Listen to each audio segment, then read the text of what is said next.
Good morning, everyone. First thing first, is my voice audible? We'll see the newspaper tomorrow. Let's go with the class today.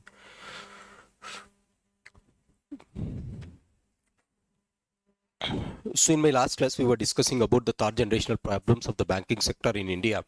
And I said the third generational problems was NPS. Today, I'll be starting at that point. What is NPS? I have already said how we entered into this situation. We have discussed about some terminology. The first thing that I discussed is how the companies went into poor interest coverage ratio. Subsequently, how they have become over leveraged borrowers. The third concept that I discussed is evergreening of loans. The fourth one is twin balance sheet syndromes. After that, these all have led to a problem of NPS. This is what we have did. So today, let's start at this. What is NPA? Huh? Solutions. Yeah. Before going into solutions, first, what exactly is NPA? You write it. NPA is solutions. I'll discuss. What is NPA first of all? We entered into NPA crisis. What is NPA? An asset is said to be not performing. An asset is said to be a non-performing asset. An asset is said to be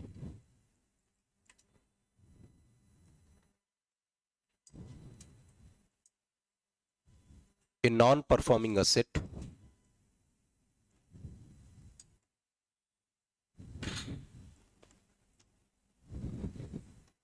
if neither NEITHER neither the principal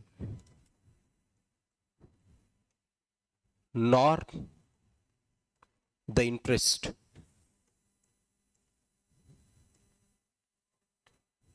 is paid for a period of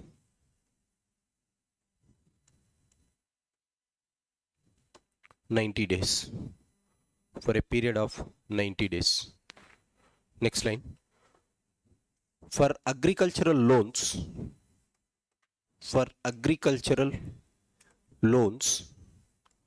the period is one crop season. The period is one crop season. NPS are also known as the bad loans. NPS are also known as the bad loans. Right? So this is the technical definition of NPA. What exactly is NPA? Not performing. Non-performing asset of a bank. Right? You know what is asset to a bank. The loans extended by a bank is called assets. Right? I am taking deposits here. I am extending the loans. This is called asset. An asset is said to be not performing if the person who has taken the loans is not paying the interest rate or a part of the principal for almost 90 days. You have taken the loan, but you are not paying regularly my amount. How many days you have not paid? Continuously for 3 months or 90 days you have defaulted in paying. ఒకసారి అప్పు తీసుకొని పోయి 90 రోజుల వరకు బ్యాంకుకి మీరు కనిపించలేదంటే then that asset is said to be a non-performing asset. For agricultural loans, say for example, if a farmer has taken the loan, how I consider the loan as not performing? After his crop season. Normally the crop season will be somewhere around 3.5 to 4 months or 5 months depending upon the crop on which he has taken the loan. Right? After the crop season, if he is unable to pay back my money, then that is called NPA for agricultural loans. For the rest of the loans, a bank may be extending loans to any sector. If it is for agriculture sector, NPA is calculated on one crop season, whereas for other loans it is calculated for 90 days. This is NPA. Now how we entered into NPA? We have discussed already yesterday. How we entered into NPA? We have discussed yesterday. Now what is the solution for this problem? The first solution that they have offered is rectification, triple R solution. In that triple R, the first one is rectification.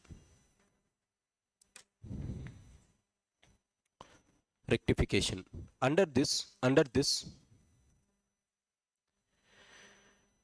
RBI has taken the following measures.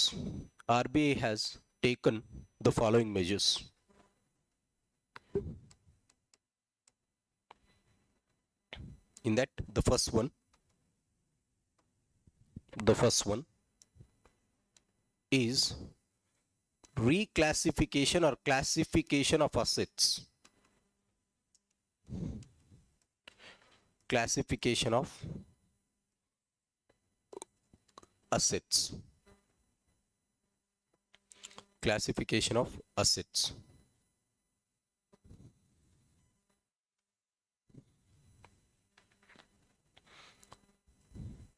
So what is this classification of assets?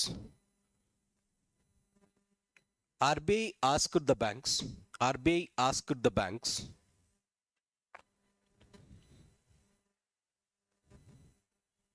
to classify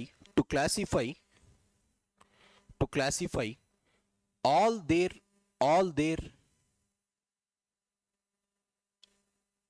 assets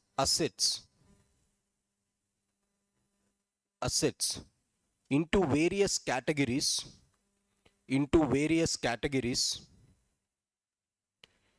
depending upon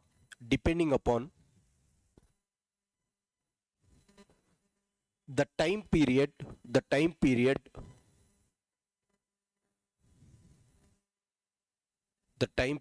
for which the asset is not performing.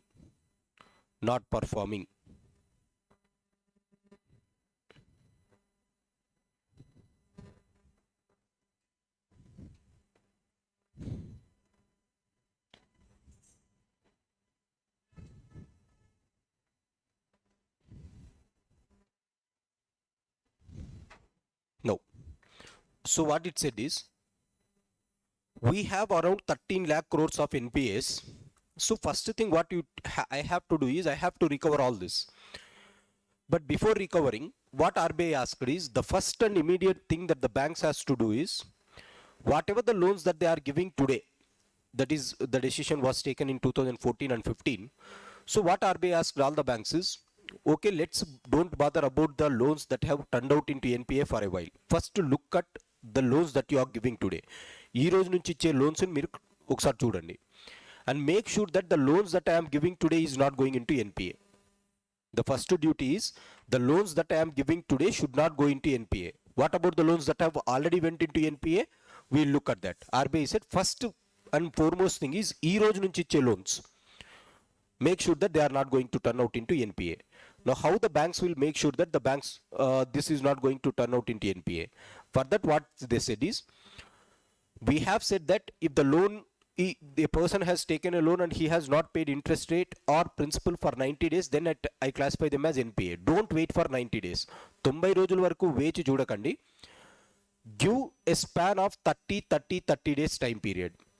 You classify the accounts into 30 days time period. Say for example, if he has taken the loan and he has to pay regularly some interest rate of 10,000 to the bank, ప్రతి నెల 10,000 రూపాయలు కట్టాలి, కట్టట్లే. Now if I wait for 90 days, he has not paid any amount of my principal or any amount of interest rate, then I have to classify that account as NPA as per the definition of NPA. NPA అంటే ఏంటి? 90 రోజుల వరకు అసలు if he is not paying interest rate or if he is not paying principal, then I classify his account as NPA. So what banks said is, what RBI said to the banks is, don't wait until 90 days. Wait for first 0 to 30, 31 to 60, 61 to 90. If the asset, if the person who has taken loans is not paying until 30 days, that is completely fine. You maintain it as SMA 0, special mention account 0. Now after crossing 30 days, if he is still not paying, give him some warnings or give him some messages. కొన్ని messages forward చేయండి bank నుంచి, that you have not paid and this is due. If you are not going to pay me, we are going to take stringent action on this. So give some notice and wait for 60 days. This account is called, move his account into SMA 1. If he is paying regularly, that account is called SMA 0. If he is not paying beyond 30 days, his account will be classified as SMA 1. After 60 days also he has not paid anything. He has not paid anything. Then again sent some persons from the bank and hand over the so cause notice to him. So give some document saying that the bank is about to seize the property that you have kept. When after 90 days if you are not paying, we will come, our officers will come, we will take away the property that you have kept as surety. So for that, first thing that they do is, they will send some messages through electronic media. The second thing that they do is, they come directly to your home and say that we have only this period, pay the amount to the bank, otherwise we are going to seize the things that you have kept under surety. ఇల్లు అయితే ఇల్లు, బండి అయితే బండి, ఏదైతే షూరిటీగా పెట్టారో అది తీసుకెళ్ళిపోతాం అనేసి వార్నింగ్స్ ఇస్తారు వచ్చి. So this is what they do under SMA 2. So if you have not paid until 60 days and until 90 days, first thing is, some members from the banks will come and they give notice. After this, you have not paid more than 90 days, then your account is said to be NPA. Then you will enter into NPA. Then the bank can start its proceedings. Banks will start its proceedings. What is the proceedings? Coming into your home and taking away the property. Earlier what they used to do, after 90 days they used to give show cause notice, then this person used to go to the courts, they used to get the stay orders, this was the thing. But now when they go to the court, they used to say, మాకు ఇప్పుడు show cause notice ఇచ్చారు 90 రోజుల తర్వాత, now the bank is seizing immediately. They used to complain in that way. Now what the banks used to say is, they will go to the court and they will say, look at this, we have sent him the messages right from 60 days. We have also sent our members after 60 from the last 30 days, but these persons are not hearing. As a result, we have the authority to take away the property and they will bring the property. This is what we see. So ఇప్పుడు మీరు loans తీసుకుంటే, why people will come to your house? Because this is the norm. So what they wanted to do is, a new loan that is sanctioned, they do not want to go to NPA by tracking regularly. by tracking regularly. If it is going into NPA, they will come immediately recover the security that you have kept, and they will sell it and they will bring back their money. This is what the normal process that they do. So after 90 days, from 90 days to 1 year, you have not paid anything. Still you have not paid. They classify this account as substandard account. For their accounting purposes, they do it as substandard account. Then after 1 year also you have not paid anything. Then it is called doubtful asset. There is doubt whether you will pay me or not. And if it is crossing 2 years, RBI will send some audit department. They will audit into the property that this person has kept, and they will declare whether the asset is a loss or not. So first thing is, for the players who already I have given, so what I have to do, I have to ensure that that is not going into NPA. For that you have separate account classification, SMA 0, SMA 1, SMA 2. Depending upon how far you have not paid, I will be going accordingly, right? Once you have crossed SMA 2, I have the authority to come and seize your property and sell it and recover my amount. In this way, I will at least ensure that my amount is getting back. Now, what about those fellows whom I have already given? So what RBI asked is, classify the entire accounts, not only the fresh accounts, even for those people whom you have given earlier. You classify them in this and place them whether they have not paid in the 90 days, whether they have not paid until 1 year, whether they have not placed until 2 years, and whether they have not paid more than 2 years. Some people might have taken from me and he is not paying for more than 2 years. First thing that I have to do is, I have to make my accounts very clear. ఇంతవరకు నేను అప్పులు ఎట్లిచ్చా, అవి ఏ డొమైన్లో ఉన్నాయి. So this is for reclassification of accounts from the bank's side itself, so that the banks will be having a clear knowledge about which account is falling here, how much amount I have given here, how much amount is falling here, how much amount is falling here, how much amount is falling here, how much amount is falling there. So like this, once the bank starts doing it, they will have a clarity. ఎంత account నేను ఇచ్చిన డబ్బుల్లో ఏవి ఎక్కువ స్ట్రెస్గా ఉన్నాయి, ఏవి క్విక్గా recover అవుతున్నాయి అనేది ఒక అంచనా ఉంటుంది. That is the thing that RBI asked for all the banks to do. Now after doing this, what they will take stringent action on these things. Stringent actions will depend. What are the actions that we will see in a while. So like this, they will classify. First thing inte నేను ఇచ్చిన అప్పులన్నీ classify చేయాలి. This is what they did. How they did? By classifying the accounts itself into these formats. See, he is a regular payer. His account will be SMA 0. He has not paid for more than one month. I will name as him SMA 1. The account will be named as SMA 1. She has not paid for 60 days, SMA 2. He has not paid for 90 days, NPA. You call it as substandard account if he has not paid until 1 year. So తనకి ఇచ్చిన amount అంతా substandard amount కిందకి రాసుకుంటాను, ఆ వ్యక్తితో పాటు, ఆ అకౌంట్తో పాటు. Like this the banks will do. Now the banks will be having a clear knowledge about how much is extremely risk, how much I am recovering, and the RBI will be checking it. Based on this, the RBI will classify the strength of the banks also. if some banks have more loan here, then the banks are under due stress అనేసి చెప్తుంది RBI. If the banks are having more money here, the banks are functioning properly అనేసి చెప్తుంది. Like this, RBI will also come to know the financial health of the banks. This is what they asked to do the first thing. So rectification is, first thing is, start rectifying your accounts itself. This is the first one. The next thing that it said is, earlier the banks have extended loans without looking at the securities. For that they established intercreditor registry. Now what is this intercreditor registry? Take for example, I am Vijay Mallya. I went to SBI bank and I asked 100 crore rupees as a loan. What the bank will ask, okay, I will give you the loan, keep something as surety. ఏదో ఒకటి షూరిటీగా పెట్టాలి.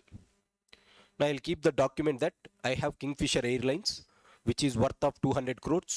You keep that Kingfisher Airlines documents with you, and what I will do, I will take 100 crores. So this is done with SBI. Now I used to go to the next bank. Next day I went to HDFC and I asked him, or I asked her, please give me 100 crores. Right? Again she will ask the security. Now I will have some more documents, or some documents which I have created fake on my Kingfisher. So I will say, these are the documents of Kingfisher. please keep with you. If I am not going to repay, you can go and collect that from this Kingfisher Airlines, which is worth of 200 crores. So first thing is I kept some documents, some Xerox documents with her, some Xerox documents with her. Now the Kingfisher Airlines is worth 200 crores. I said to her, in case if I don't pay, you can go and collect. Now she has given me 100 crores. Next day I went to Punjab National Bank. I said the same story. I want 100 crores, please give me. She will ask security. I will keep the same document as security. Inkoka Xerox aammaiki istam. Now she will give 100 crores. Like this I have taken from 4 to 5 banks. And in this, the banks used to give, because earlier these banks were not aware where I have taken the loans. This bank is not aware that I have taken the loan with her. This bank is not aware that I have taken the bank loan with another bank. As they were unaware, they were extending this, thinking that this is the security. Now what I will do? I have taken from 4 or 5 banks. Total I have collected 500 crores. My Kingfisher Airlines is worth of only 200 crores. I will leave the country. Now what you will do?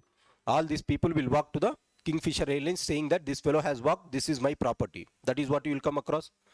Now how many people will come? 5 people will come. Nadante nadanesi, they will be quarreling. Are you understanding this?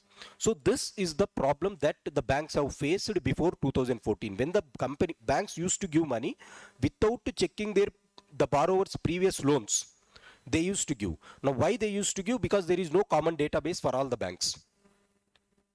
There is no common database for all the banks. Now what RBI did is, this is not the way to lend.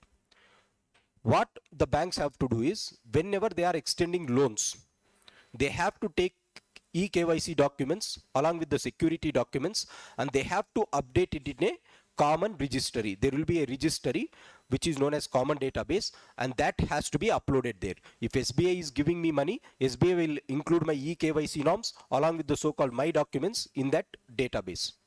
Now that database can be accessible to all the banks in India. Anni banks access cheyochu anamata. So next time when I go to the Axis Bank asking 100 crores, she will immediately check my details, and my details will be available on the this one. Which one? That common database. She has already filled it. Now she will say, sir, already you have pledged these documents in this bank.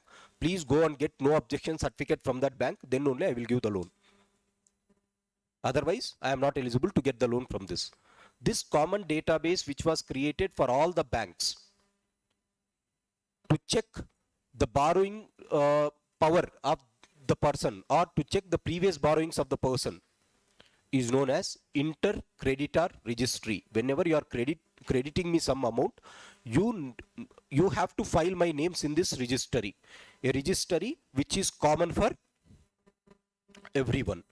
So SBI can get access to it, Axis Bank can get access to it, ICICI can get access to it. Anyone can get access, and this is a common database. Now through this, they wanted to ensure that the person whom they are lending is not an over leveraged borrower. Right? Over leveraged borrower avvakunda it used to ensure. That is the reason. If you go to one bank, if you have already some loans, మీకు already loans ఉంటే immediately they will identify. ఇంకొక బ్యాంకుకి వెళ్ళి అప్పు తీసుకుంటున్నారు అనుకోండి, sir already ఈ బ్యాంక్లో అప్పు ఉంది, వెళ్ళి నో అబ్జెక్షన్ సర్టిఫికేట్ తీసుకురండి, అప్పుడే నేను లోన్ ఇస్తాను అనేసి అంటారు. Know how banks is able to come to no? Canara బ్యాంక్లోకి వెళ్ళి నేను ఒక హౌస్ లోన్ తీసుకోవాలి, I have to go to Canara bank and I have to get some house loan of 10 lakhs. I will apply. Now what that fellow will do? He will check with my PAN card or he will check with my Aadhaar card. ఏదో ఒక common number ఉంటుంది ఆ బ్యాంకుకి ఈ బ్యాంకుకి అంతా కలిపి. Through that, he will come to know that what are my dues with other banks. Say for example, I have taken vehicle loan at SBI. ఒక 4 లక్షలు SBI దగ్గర అప్పు తీసుకున్నా.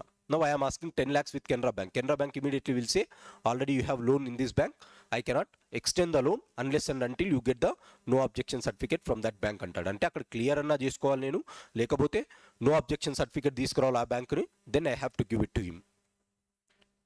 So this was the way in which they have thought. This will help the banks to ensure that the borrowers are not becoming over leveraged. I said, what is an over leveraged borrower? A person who is borrowing more than the capacity that he has to repay. నేను పెట్టింది 200 కోట్లు, తీసుకున్నది 500 కోట్లు. This is called over leveraged borrowing. Understood? So this was the thing which was present. Now this concept was introduced in India somewhere around 2012 and 2013. ఈ విధంగా concept తీసుకొని వచ్చారు. That is called ICR. At the global level itself, Say for example, Vijay Mallya is doing this inside the country, SBI, Axis Bank, like this. Vijay Mallya can also go to different countries and he can get the amount. He can go to America, he can ask American bank, he can go to Singapore, he can ask Bank of Singapore, he can go to Thailand, he can get from Bank of Thailand. A country నుంచి అయినా loan తీసుకొని రావచ్చు. How? I pledge the same security again. So at the international level, there is a similar registry. If you are going and borrowing from international level or international banks, there is a common registry that will be accessible to all the banks in the world, and that is known as legal entity identifier. Legal entity identifier. This is for India level. This is to the international level. If I am going and borrowing to the outside, then I have to register myself with LEI. My LEI details, every country or every bank will give me an LEI. Say for example, if I want to go and borrow in USA, USA bank will ask, what is your LEI number? Now who will give me LEI number? The Indian banks. I have to go to the bank and I have to certify LEI number. Now this bank will give me LEI. ఇందులో ఏముంటుంది, నేను India బ్యాంక్లో ఏమన్నా అప్పు చేశానా లేదా అన్న details ఉంటాయి already. Are you understanding? Now that LEI details, my details are upgraded to LEI with my number. When I go to this American bank will check my LEI number. In that LEI number, all my details will be there. Wherever, whichever country I go, they will ask my this number. Are you understanding? So intercreditor registry is for national level. మీ భారతదేశం వరకు, LEI వరకు ఎక్కడ, to the entire world. So this was introduced after 2007 global financial crisis by G20. G20 countries have evolved this. G20 group has evolved this. Like this, we went into the next stream that is called intercreditor registry. First thing వచ్చేసి banks classify చేయాలి. Second thing, lending ఇచ్చేటప్పుడు చూసుకొని lending ఇవ్వాలి. ఏ విధంగా? With a common database. This is the second thing that they wanted to do. The third thing that they did is, now after classifying this, RBI asks the banks to maintain some provision.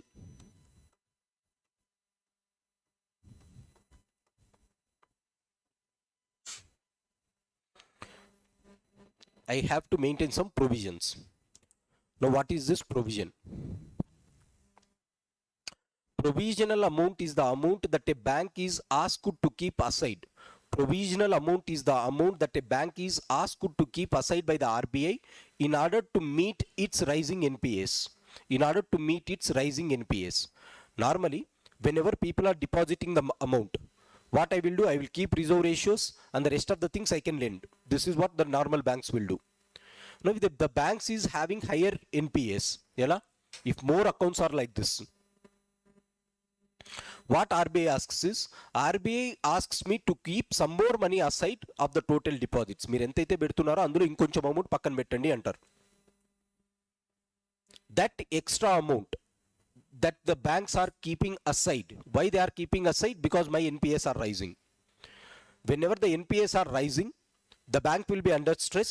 As a result, what immediately RBI asks is, you keep certain portion of the deposits aside apart from your reserve ratios కాకుండా ఇంకా కొంచెం డబ్బులు పక్కన పెట్టుకోవాలి. దాన్ని ఏమంటామంటే provisional amount అంటాం. As the banks NPAs are high, more amount has to be kept aside. Provisional account increases if my NPS are increasing. If NPS are decreasing, provisional account starts decreasing. So how RBI will come to know? By depending on or by looking at this classification. Are you understanding this? So this is called provisional amount. So provisional amount ante enti? Banks NPS increase అవుతా పోతుంటే RBI as a penalty to the bank, what they will do is, they will ask the bank to keep certain portion of the deposits aside apart from your reserve ratios. Reserve ratios వేరే concept. Apart from this, I have to keep some extra amount that is called provisioning amount. Say for example, my NPS are somewhere around 10 lakhs. RBI will ask, at least keep 1 lakh aside in the next deposits. Next deposits లో 1,00,000 రూపాయలు పక్కన పెట్టండి అని చెప్తుంది. Are you understanding? This is known as provisional account or amount. Now, there is one term called gross NPS. Gross NPS is the total NPS that the banks has. The total NPS that the banks have is gross. That is my total NPAs are 10 lakhs. 10 lakhs is called gross NPA. Then there is one more term called net NPA. From gross NPA, you subtract the provisional amount that you have kept aside. My total NPAs are 10 lakhs. RBI has asked me to keep 1 lakh in the next deposits aside as provision. Now 10 lakhs minus this 1 lakh will become my net NPS. Are you understanding? So 9 లక్షలు net అంటాం. ఎందుకు ఒకవేళ ఇంకా ₹1,00,000 పోయినా కూడా already నేను పక్కన పెట్టుకున్నా. So that is called net NPA. So at times you will be seeing this in news. Gross NPA and net NPA. Gross NPAs of banks is this, net NPA of banks is this. So how we will get it? By adjusting it with the provisional amount. The next thing that the RBI has asked for the banks is go for extending your capital. Extending your capital. What is capital? Capital is the minimum investments that is required to start a business is called capital. Now what RBI asked is, if the banks is having higher NPAs, you have to extend your capital also. Increase your capital. Say for example, I wanted to start one tea shop. For that capital required is 1 lakh. ₹1,00,000 కావాలి. Right, in order to establish. If I do not have money, then I will be under stress to start it. If I have 1 lakh, I can establish. If I have more than 1 lakh, it is always safe for me. ఎందుకు రేపు పొద్దున ఏదైనా losses జరిగినా కూడా I can take from this అనేసి I will have some money. So whenever there is more capital, the company will be in a good position. That company may be my tea shop or that may be a bank. ఏదైనా అవ్వచ్చు. Are you understanding? So whenever you have more than required capital, then that is always good. So what RBI asks is, normally you should have a capital of 1,000 crores, 100 crores, 200 crores, depending upon the bank that you are establishing. Under stressful conditions, whenever there is more NPA, NPAs increase అయ్యే కొద్దీ, what banks RBI asks is, they ask to expand the capital amount also. They ask to expand the capital amount also. So increase the capital that is required for the bank, so that this extra capital will act as a buffer during the times of emergencies. Extra capital ఏదైతే ఉంటుందో అది emergency టైంలో you can be using it. Are you understanding? So for example, I want 1 lakh rupees capital for establishing of tea shop. Now if I collect 1,50,000, నా దగ్గర 1,50,000 ఉందనుకోండి, this is always good, because even if my tea shop is not working for 1 month, I can manage with this extra 50,000 rupees. This is called maintaining extra capital. This is known as capital adequacy. Maintain your capital so adequately that it will be acting as a cushion to meet any exigencies.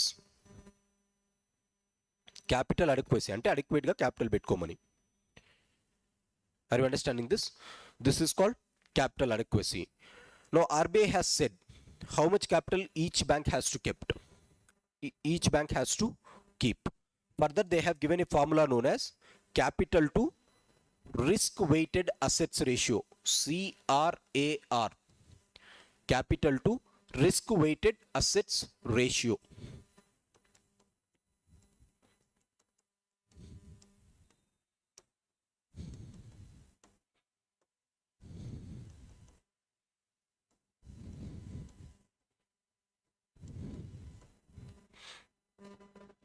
Capital to risk weighted assets. So they say, RBI says how much CRAR should be there. It should be 8%, 9%, 10%, like this. They will ask to maintain extra capital.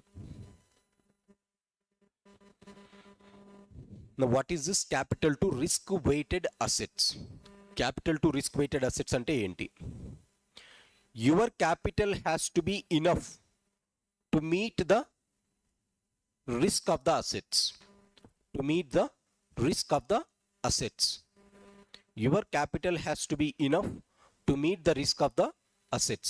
First thing, did you understand what is capital? Capital ante mooladhanam. The amount that is required to start a business is called capital. The more capital I have, the more I will be saved from exigencies or emergencies. Now, how much extra capital I have to maintain? That will be decided by RBI through a formula known as CRAR. CRAR is capital by risk weighted assets, which means you have to maintain that amount of capital which will be meeting your risks of the assets. Risks of the assets. This is what it said. Now, what is this risk of the assets? You understood what is capital? ఎంత capital maintain చేయాలంటే సిఆర్ఏఆర్ అని ఒక formula ఇస్తుంది. Risk of the assets. In order to understand what is this risk weighted assets, let's have a look at what is risk weighted asset. Risk weighted asset ante enti? You understood what is asset for a bank? What is asset? The loans that the banks have extended is asset. All the loans that the bank have given is known as asset. Say this is SBI. I have given some loans. All these are assets. Whether that is not performing asset or performing asset, that depends upon how often you are paying. Now look, whenever I am giving loan, నేను ఎప్పుడైతే అప్పిస్తున్నానో, loan business is always a risky business, right? వడ్డీ వ్యాపారం అంటేనే రిస్క్తో కూడుకున్నది. Loan business is always a risky business. Every loan that a person gives or every loan that a bank gives is always associated with some risk. ప్రతి loan ఒక risk ఉంటుంది. Say for example, he is a student, he is a farmer, she is an industrialist. I will be giving 1 lakh to each one. I don't know when this person is going to pay or not. What if if he is unable to get the job? He promised me that after his education he will pay back. What if he is not unable to pay job? I cannot know whether he is getting the job or not today. So that is a risk. If he is a farmer, I cannot say whether monsoons are going to come or whether he will be having good yield or not, and whether he pays it or me. This is a risk. If she is an industrialist and I am giving 1 lakh, I don't know what are the supply chain constraints or the demand chain constraints that she might face. No one knows it. Hence that is a risk. Vaddi vyaparam antene risk tho kudukunnadi. This is the thing that you have to understand. So what I mean to say is, every asset that the bank gives is associated with some risk. Every asset that the bank gives is associated with some risk. Now, enta risk, how much risk it is associated with, that depends upon sector to sector. How much risk it is associated. If I give for students, what is the risk? If I give to farmers, what is the risk? If I give to industrialists, what is the risk? If I give to the so-called employers, what is the risk? So risk varies from sector to sector. అన్నిటికీ ఒకే రకమైనటువంటి risk ఉండదు, right? Say for example, agricultures, I may give agriculture loans, I may give student loans, I may give something like industrial loans, I may give home loans, vehicle loans. అన్నీ కూడా loans. Loans అంటే assets for the bank. To whom I will give home loans and vehicle loans? To those people who are having jobs. Now, here the risk will be different. Maybe these people will be paying me regularly. ఒక 10 మంది job హోల్డర్స్కి ఇస్తే 9 మంది నాకు రెగ్యులర్గా pay చేస్తున్నారు. So the risk associated is very very less. Maybe if it is going to default, 1 out of 10 is going to get default. Are you understanding?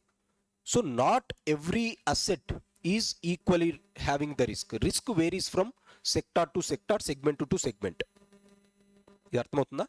Say for example, if I have given 10 loans here, 10 మంది ఎంప్లాయీస్కి loans ఇచ్చా. Out of 10, maybe every time 9 people are paying, which means here the risk is only with one loan. Maybe for industrialists, I have given 10 industrialists some loan. There only 6 are paying, 4 people are not paying. Then that becomes high risk compared to this. To the students, I gave 10 loans for 10 different students, student loans.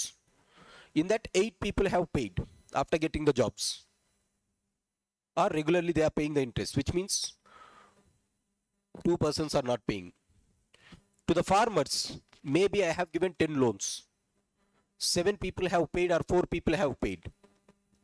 6 people are unable to pay, which means the risk associated with farm sector is high. So like this, every bank will have a credit history. Every bank will have a credit history. ముందు ఇచ్చింటుంది కదా bank loans అన్నిటికీ different segments. Now they will check their history. How much agricultural loans I have given, how much farm loans I have given, how much student loans I have given, how much industrial loans I have given. I will be having some data. In that, how much amount is recovered from each and every segment. ఎంతవరకు payment ఉంది, ఎంతవరకు payment లేదు ప్రతి segment అనేసి వారికి కొంచెం data ఉంటుంది. Then they will assign the weights for each and every risk. Then they will assign the weights for every risk. That is, they give more weight here. So 40% or 60% అనేటివి risk ఉంది ఇక్కడ. Here 20% is the risk associated here. Here 40% is the risk associated here. Here 10% is the risk associated here. Like this, 10% means out of 10 only one might go default. So they will calculate in this way. Depending on this, they will calculate the risk weighted assets. నేను మొత్తం ఎంత అప్పిచ్చా, ఎంతవరకు risk ఉంది అనేసి వాళ్ళు చూసి they will be paying it. Are you understanding this? What I am saying is, in order to overcome the problem, first thing that the government or RBI said is, we will go for triple R formula. The first R is rectification. Rectification is to ensure that whatever the mistakes that it has happened, we are not going to repeat it again. But what about the mistakes that has already happened? We will look at it. But first, ensure that no account is going to turn out into NPA from now onwards. For that, what RBI asked is, let's reclassify the accounts. ఇప్పటి వరకు కొన్ని mistakes ఉన్నాయి మన banking సెక్టర్లో, we will correct it. The first thing that he said is reclassification of the accounts. After this, creation of a common database for the national level. Already at the international level, we have one thing called LEI. Every Indian bank should be associated with LEI. The third one is, keep some extra amount aside. If your NPS are increasing, keep some amount aside. That is called provisioning. The fourth one is, increase your capital base. Increase your capital base. Now, how much increase I have to do depending upon the NPS, that is risk weighted assets. Out of the total assets, calculate the risk associated with these assets. For this, you have one term known as risk weighted assets. What is risk weighted asset? Every asset is associated with some risk. Asset antene risk here. ఎందుకు loan అంటేనే risk అనేసి అంటున్నా. Asset is always A risk. Every asset is associated with certain quantity of risk.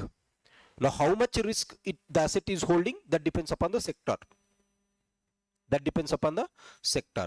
Like this, based on the previous history of the banks will prepare what is the risk that is associated with each and every segment, and they will calculate this risk-weighted assets. Take for example, how they calculate it. There is a bank called SBI. Think that they have given farm loans, student loans,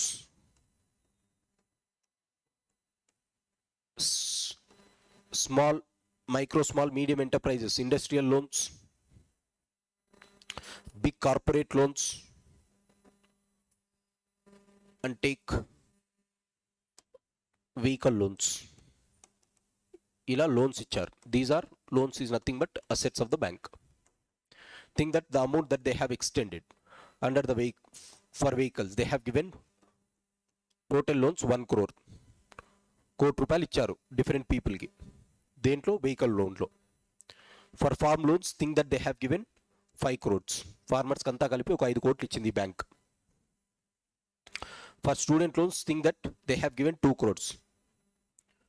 from my bank think that I have given 10 crores to industries, 50 crores to big industries. Think that this is the way I have given the loan. Now I said every sector will have a risk associated with it, so they will give some weightage for each and everything. Weightage of the risk. How they will calculate weightage of the risk? By their previous history. ఏ సెగ్మెంట్కి ఎక్కువ wait ఇవ్వాలి, risk ఎక్కడ ఎక్కువ ఉంది ఎక్కడ తక్కువ ఉంది అని. So they will see vehicle loans has only 10% risk, Farmer loans might be having somewhere around 50% or 60% risk. Student loans may be 20% risk. Micro, small, medium enterprises may be 40% risk. Big industrialists think that only 5% is the risk or 10% is the risk. Now they will calculate what is the total assets that may go into risk.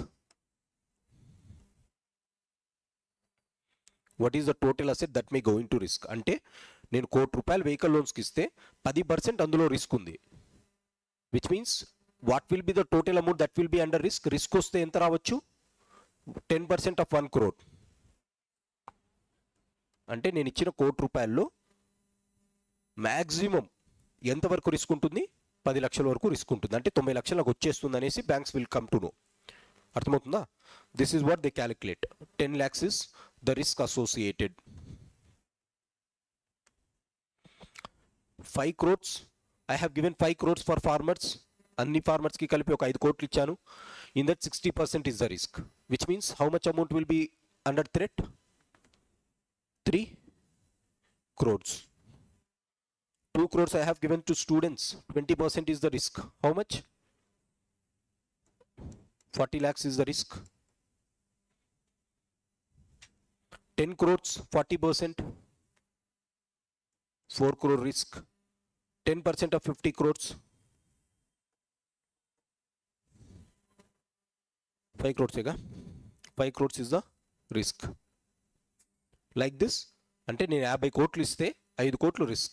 Now they will have a understanding. I have given the total loans of 1 plus 5, 6, 7, 8, 18 plus 50. Total loans or total assets of the banks is 68 crores. And in this, what will be the maximum risk? 10, 50, 5 plus 4, 9, 10, 11, 12.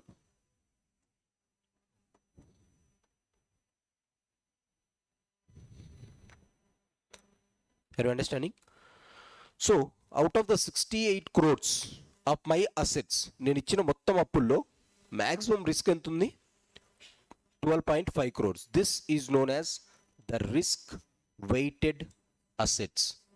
The risk weighted asset. Every asset is weighted with its risk, and then they have calculated this. Like this, every bank will calculate in their own way. Now what RBI asks is, you maintain a capital to meet this risk weighted asset, which is known as CRAR. This CRAR number will be set by bank. RBI చెప్తుంది ఎంత CRAR ఉండాలి bank అని. Say RBI has asked to maintain 10% of CRAR to every bank. 10% of CRAR to this bank. Consider this bank. So what is the capital, extra capital that they have to maintain? 10% of the risk weighted asset, that is 12.5 crores. 10% of 12.5 crores is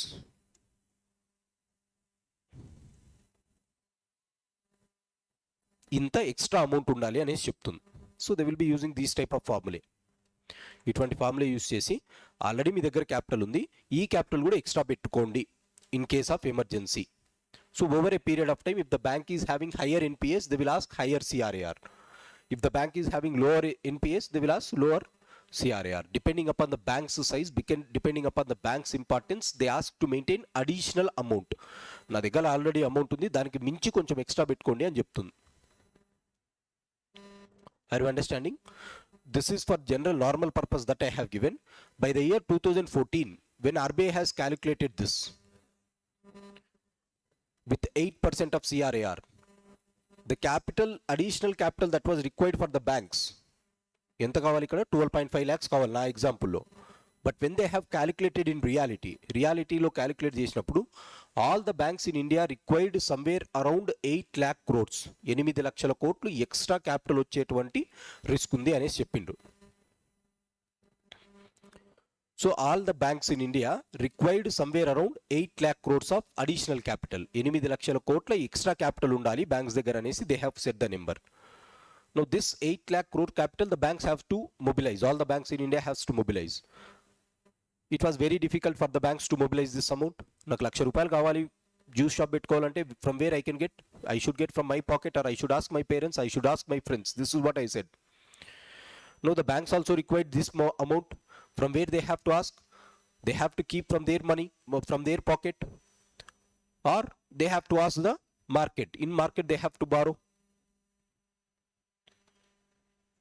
People won't give to these banks because the banks are already facing crisis. Already crisis లో ఉండేవాడు బ్యాంకుకి ఎవరు డబ్బులు ఇస్తాడు, ఎవరు ఇవ్వరు. As a result, banks failed to pool this capital. In order to overcome this problem, what government said is, as you are unable to get this capital that is required, don't worry, I will give that capital to the public sector banks. Public sector banks అంటే ఏంటివి? Government బ్యాంక్సే కాబట్టి మీకు extra capital ఏదైతే కావాలో government will start giving it through బడ్జెట్లో కొంచెం డబ్బులు ఉంటాయి, దాని నుంచి it will be giving. This process of government giving the capital to the banks is known as recapitalization of banks. Recapitalization of banks. Extra capital ఏదైతే కావాలో, say for example I have a company, I want this extra capital 12,50,000 రూపాయలు extra కావాలి. This 12,50,000 from where I have to get? మా ఇంట్లో నుంచి అడగాలి, లేకపోతే నా జోబ్లో నుంచి తీయాలి, లేకపోతే నా ఫ్రెండ్స్ ఎవరైతే ఇంపార్టెంట్గా ఉన్నారో వారిని అడుగుతాను. Which means they will be giving some shares here, or I have to ask debt, or my family members has to give it free. Are you understanding? Similarly, the bank has to ask somewhere. ఈ banks అన్ని కలిపి ఎక్కడ నుంచో అడగాలి. మరి ఎక్కడి నుంచి అడుగుతున్నాయి అంటే మార్కెట్ నుంచి అడుగుతున్నాయి. In market people are not ready to give to the banks because the banks are already poor.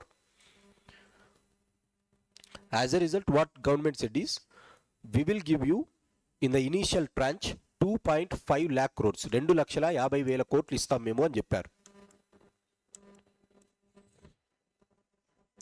2,50,000 crores we will give over a period of 4 years or 5 years. This was introduced in the year 2017. 2017లో our government said. In 2016, government said that we are going to give that extra capital, or we are going to introduce recapitalization scheme. Recapitalization scheme means the government extending capital to the banks. Why they have to extend the capital? To meet this CRAR requirement. Who has kept this CRAR requirement? RBI has kept. Are you understanding? So ఇలా 2.5 లక్షల కోట్లు నేను next 5 ఇయర్స్లో ఇస్తాను అని 2017లో promise చేసింది government. In 2017 government promise that in the next 5 years I'm going to give 2.5 lakh crores. I cannot give you full amount, that is 8 lakh crores నేను ఒకేసారి ఇవ్వలేను. I have limited capacity, so I will give you 2.5 lakh crores. With that you make sure that you are generating your own income. ఒక రకంగా నేను ఈ విధంగా డబ్బులు ఇస్తాను, ఈ డబ్బుల్ని తీసుకొని మీరు రివైవ్ చేసేసి మీరు క్యాపిటల్ తీసుకొచ్చుకోండి అనేసి చెప్పారు. So in the first 4 years, this was introduced by Mr. Arun Jaitley when he was the finance minister. 2017 finance minister is he. So he introduced this. In the first 2 years or 3 years, they have given amount. 1,50,000 కోట్ల వరకు ఇచ్చారు first 4 ఇయర్స్లో కలిపి. Somewhere he has given 1.65 lakh crores వరకు డబ్బులు ఇచ్చుకుంటూ వెళ్ళారు. What they observed is that these banks are unable to revive. ఇంత డబ్బులు ఇచ్చినప్పటికీ కూడా బ్యాంక్స్ రివైవ్ అవ్వట్లే, ఇంకా కావాలి అంటున్నారు. As a result government thought this is not the better way to go and give this money. ఇలా డబ్బులు ఇవ్వడం కంటే సైలెంట్గా ఉండడం మేల్ అనేసి they stopped this scheme in the year 2021. 2021కి వచ్చేసరికి దే వర్ వెరీ స్లో, ఇంకా డబ్బులు ఇవ్వలే. Why? If government is giving to the bad banks or this banks, government ఇస్తుందంటే ఎవరి money? Public money. There will be huge problem from the public. Opposition party will say, look, your money is being given to the banks. This banks has given to the corporates. Vijay Mallya లాంటి వాళ్ళకి అందరికీ ఇచ్చి వాళ్ళు దేశం వదిలిపెట్టి పరిగెత్తితే వీరి కోసం అంతా గవర్నమెంట్ డబ్బులు ఇస్తుంది అనేసి చెప్తారు. As a result, what government stopped this recapitalization. Now again government is announcing that we will recapitalize for some banks. ఇప్పుడు మళ్ళీ చెప్తున్నారు మేము రీక్యాపిటలైజ్ చేస్తాము అని. We have to wait and watch what finance ministry is going to tell in the upcoming days. But this is called recapitalization scheme. Remember, recapitalization అంటే ఏంటి? Extra capital ఇవ్వడం. ఎవరు ఇస్తారు? గవర్నమెంట్ ఇస్తుంది. ఎందుకు ఇస్తుంది? సిఆర్ఐఆర్ మెయింటైన్ చేయాలి. మరి సిఆర్ఐఆర్ అంటే ఏంటి? This is the capital adequacy ratio. Capital adequacy అంటే ఏంటి? నాకు అడెక్వేట్గా క్యాపిటల్ ఉండడం. ఎంత ఉండాలి? Capital to risk weighted asset. What is risk weighted asset? Out of all my assets, every asset is associated with some risk, and that risk I have to meet by maintaining extra capital, that is called CRAR, that will be fixed by RBI. Are you understanding? Next question is ఆర్బీఐకి అసలు ఈ thought ఎలా వచ్చింది? How did RBI get this thought that I have to ensure this amount of CRAR, ఇంత CRAR ఉండాలి అనేసి ఆర్బీఐకి ఎలా చెప్పింది? For that you have an international standards.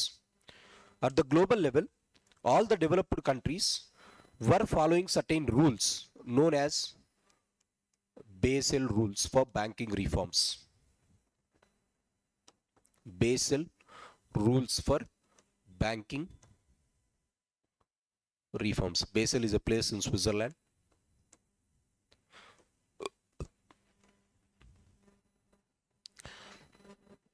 The advanced economies of the world have met at a place known as Basel, which is the headquarters of Bank for International Settlements.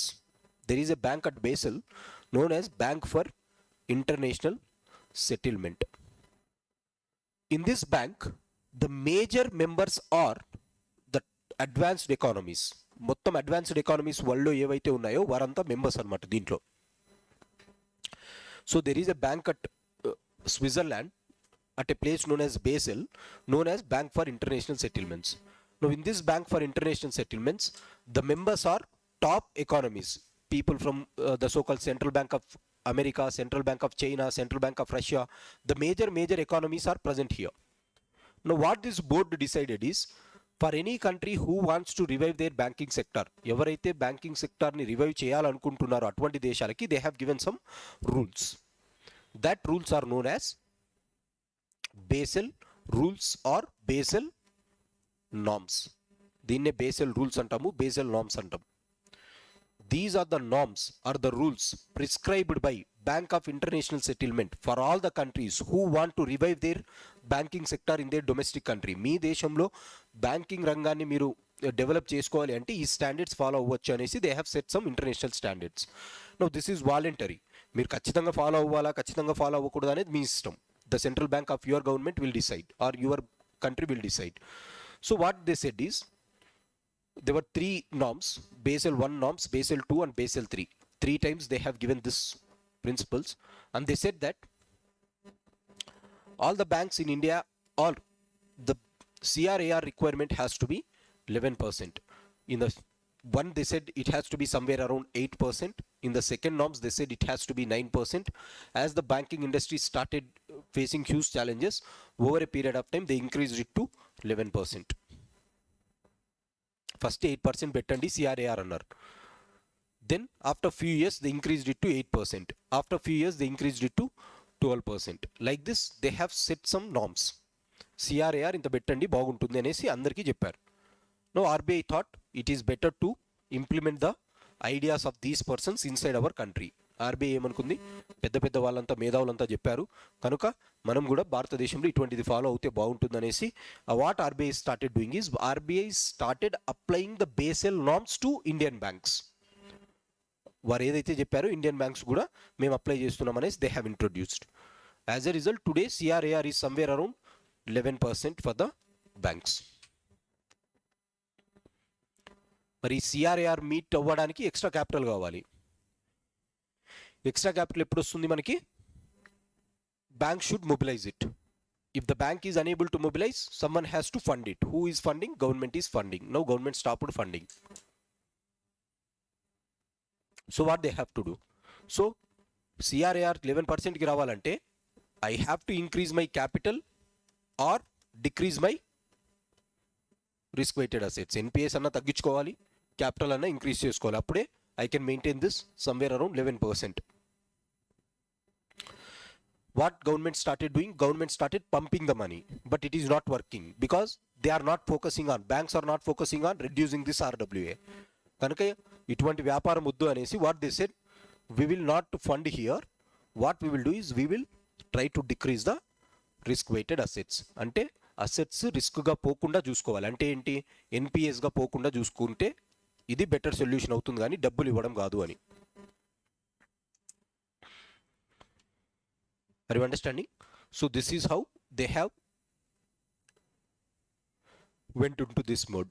This is the last one that you have: capitalization, recapitalization, Basel norms. This is under rectification. So under rectification, what are the things that government did?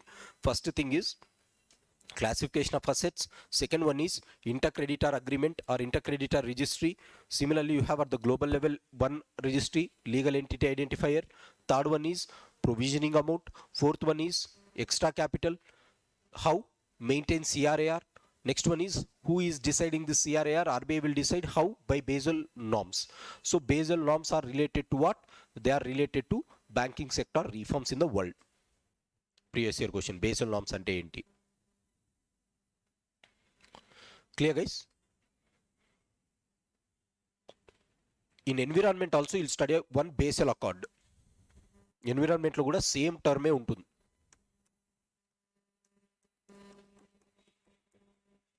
Basel norms అని వస్తే banking sector. Basel accord in environment is the principles which govern the import and export of hazardous materials. ఏదైనా ఒక hazardous material import కానీ export కానీ చేస్తున్నప్పుడు what is the action that you have to take అనేది కొన్ని norms ఉంటాయి. That norms will be discussed under Basel accord. Basel accord అంటే ఈ ఒక కంట్రీలో నుంచి ఒక కంట్రీకి ఏదైనా హజార్డస్ ఎక్విప్మెంట్స్ గిన మూవ్ అవుతుంటే ఎటువంటి కేర్ తీసుకోవాలి అనేసి they will be saying. Say for example,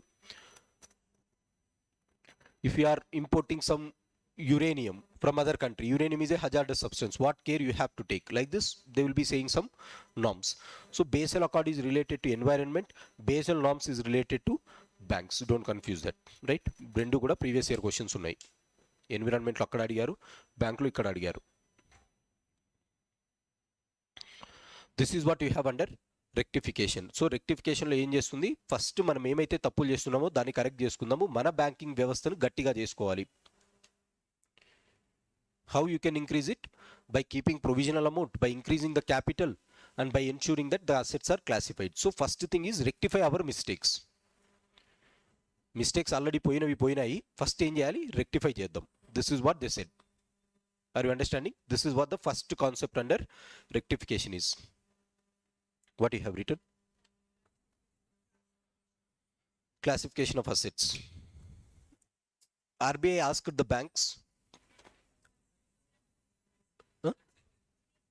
RBI asks the banks to reclassify assets. Full stop. Assets are classified accordingly. Assets are classified accordingly as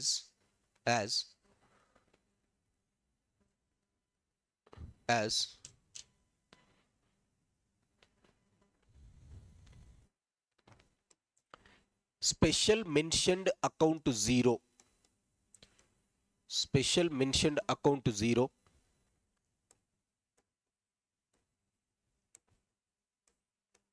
if the interest and principal is due,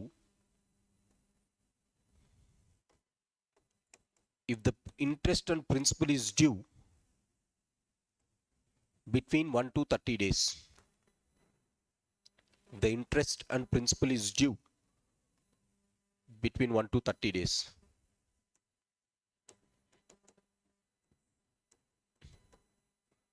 special mentioned account 1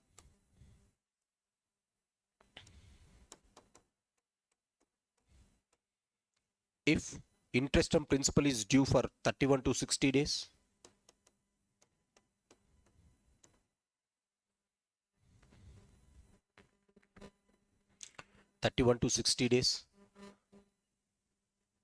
SMA 2, special mention account 2, if the interest and principal is due for 61 to 90 days.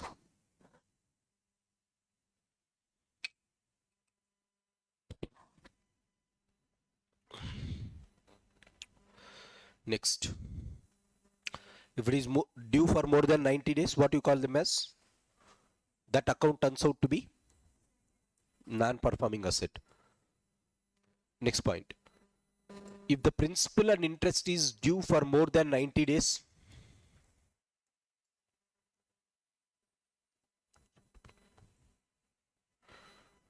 that asset turns out to be NPA. That asset turns out to be NPA.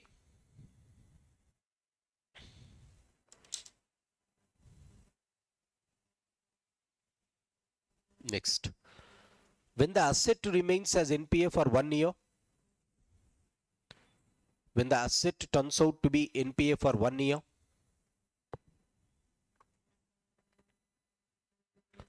it is classified as substandard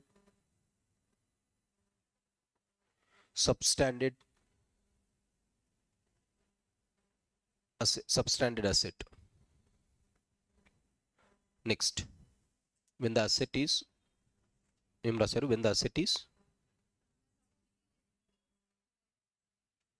when the asset is when the asset is ఇంకొకసారి ఒక నిమిషము.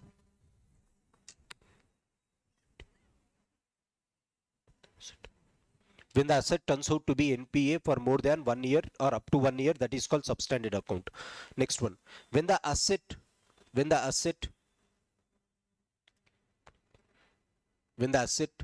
is under NPA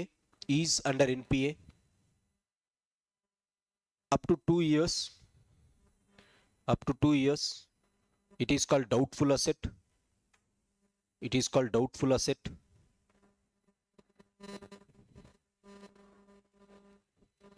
And if it is and if it is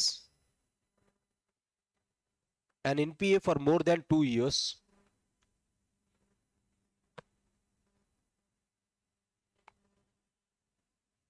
if it is an NPA for more than 2 years, RBI auditors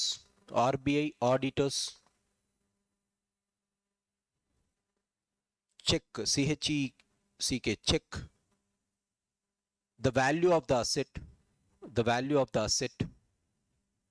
and declares them as a loss.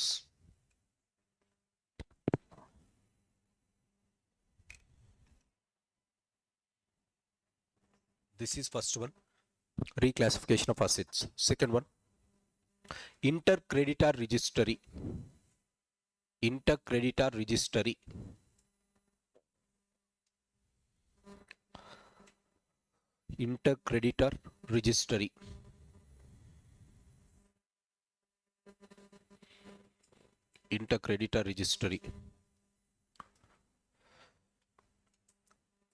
this is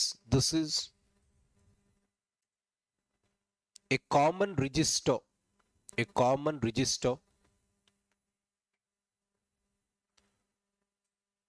containing the data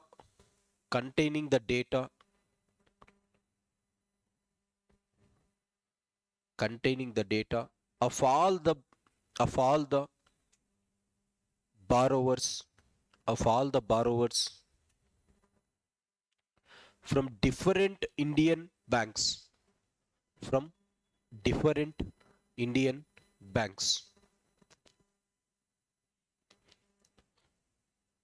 Full stop. Every bank in India has access to ICR.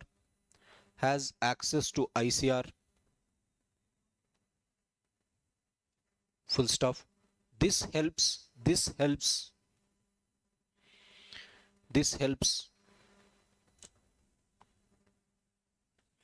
the banks to verify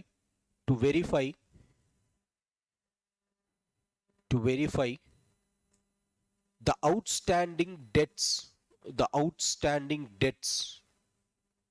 of borrowers.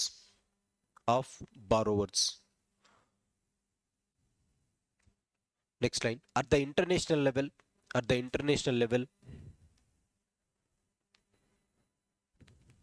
there is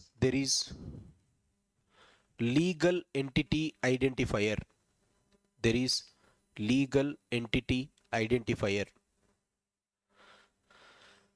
Developed by legal entity identifier developed by Z20 group.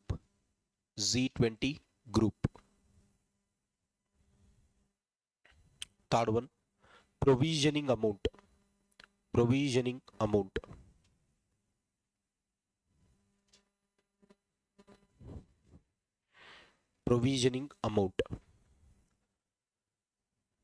It is the part of deposits It is the part of the deposits that the banks has to keep aside, that the banks has to keep aside. This is the part of the deposits that the banks has to keep aside to meet to meet to meet the increasing NPS, the increasing NPS, to meet increasing NPS. Full stop. If the bank have, if the bank has, if the bank has higher NPS, higher NPS,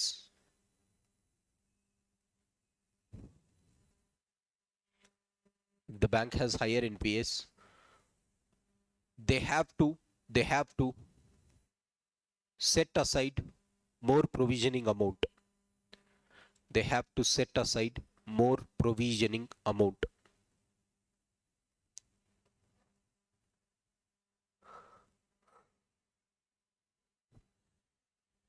Full stop. Next one. Capital adequacy. Capital adequacy.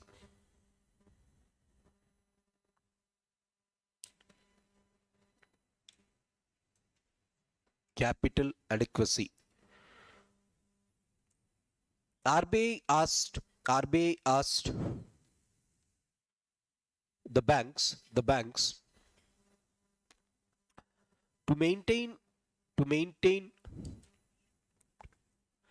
adequate capital reserves, adequate capital reserves,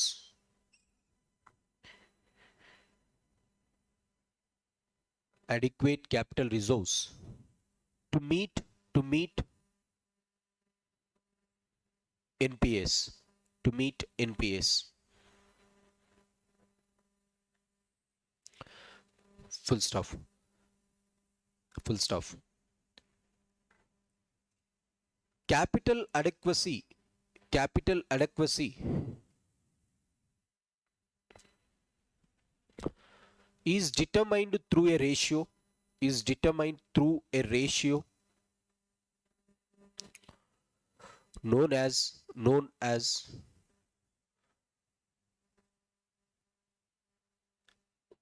the CRAR, known as the CRAR, capital to risk weighted assets ratio, capital to risk weighted assets ratio.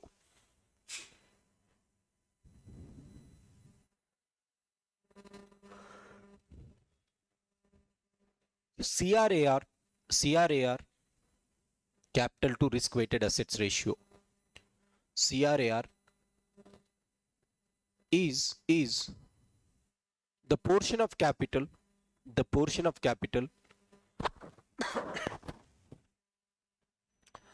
that has to be maintained by the banks, that has to be maintained by the banks to meet the risk weighted assets, to meet the risk weighted assets.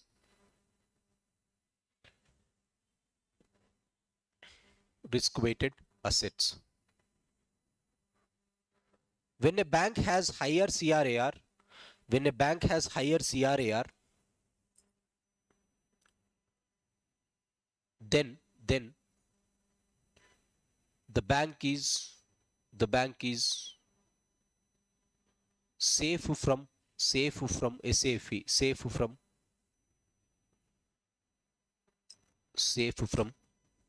higher risks. కనుక బ్యాంక్స్కి ఎక్కువ CRAR ఉంటే మంచిది. That is the reason why based norms has set initially 7% or 8%, then they increase it to 11. So ఎప్పుడైనా సరే reserve ratios capital adequacy ratios has to be high. ఒక బ్యాంకుకి CRAR ఎక్కువ ఉంటే చాలా మంచిది. ఎందుకు?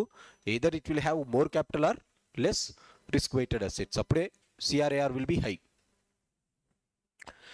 That is the thing. Full stop. Next. CRAR concept, the concept of CRAR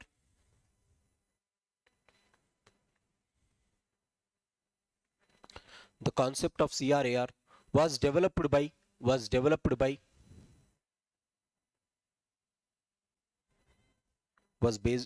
by the Bank for International Settlements, the Bank for International Settlements,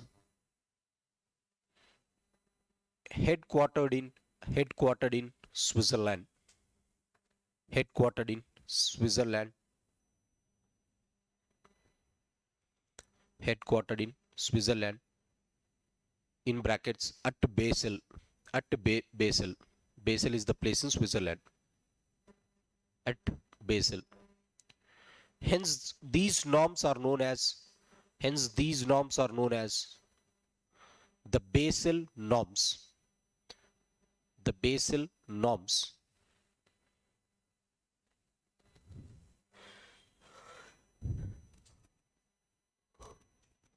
Full stop. Since 1977, 1977లో first time ఇది norms ఇచ్చింది. Since 1977 Basel norms are revised three times. Revised three times. Revised three times. Full stop. Each time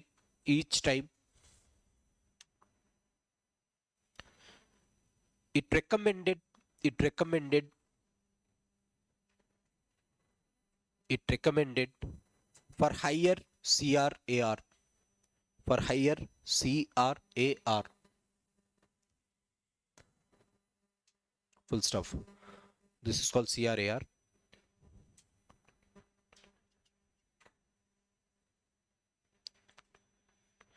Next one, recapitalization of banks. Side heading, recapitalization of banks. Recapitalization of banks.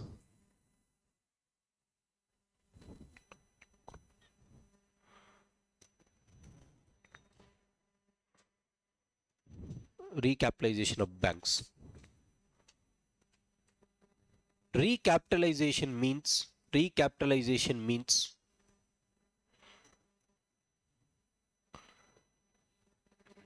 government giving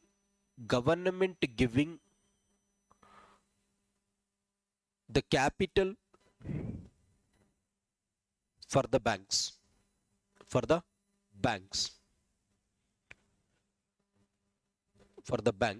so that the banks meet CRAR targets, so that the banks meet CRAR target.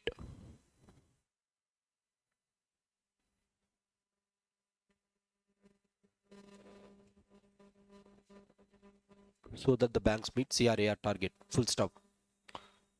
This was introduced in 2017.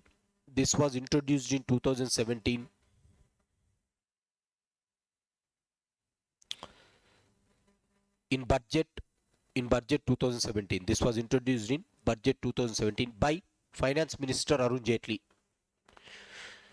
By the then Finance Minister Arun Jaitley. Government of India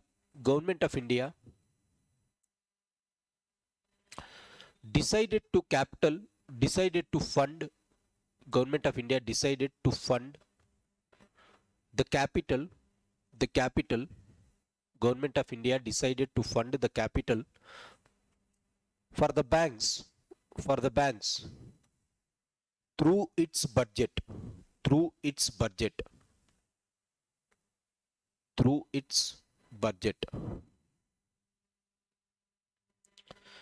In 2017, government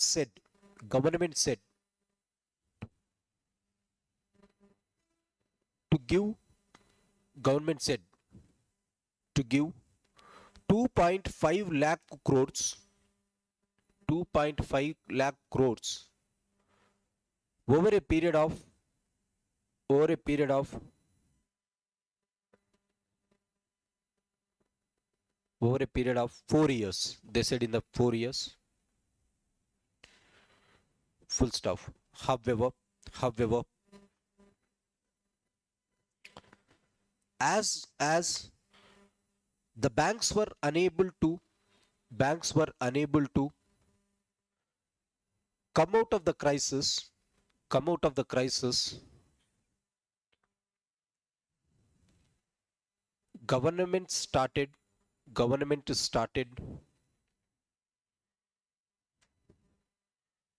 withdrawing withdrawing from this scheme. కనుక first కొంచెం డబ్బులు ఎక్కువ ఇచ్చారు, స్లోగా they started reducing it and they stopped it. This is what they did in the recapitalisation. Previous year questions అన్ని ఇవన్నీ కూడా previous year questions whatever you have been writing. So this is the first one that they wanted to do. So if you do this exercise, we can ensure that the bank is no more going to face additional or new NPS. ఇంకా కొత్తగా NPS problems ఉండకూడదు అనేసి they started rectifying the errors that they have committed so far. First one is classification of the accounts. Second one is having a common database, intercreditor registry. The third one that they said is keep some extra amount aside before lending. If your NPS are imming, this is called provisioning amount. Fourth one is increase the capital base to meet CRAR targets which are derived from Basel norms. In order to mobilize this capital, government used to give this capital in the form of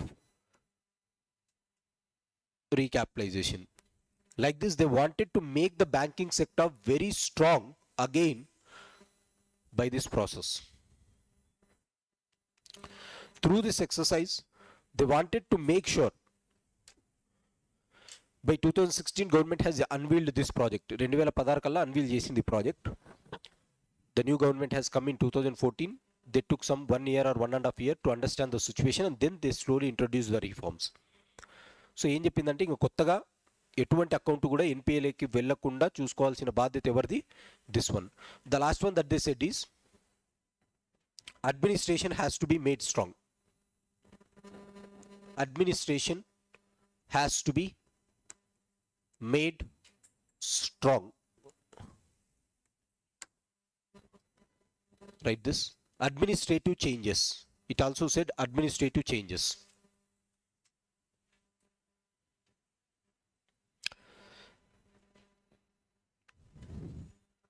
As the banks were facing challenges from consumers or customers, as the banks were facing challenges from customers, courts, COURTS, courts, CBI and CVC, Central Vigilance Commission, as the banks were facing CBI and CVC,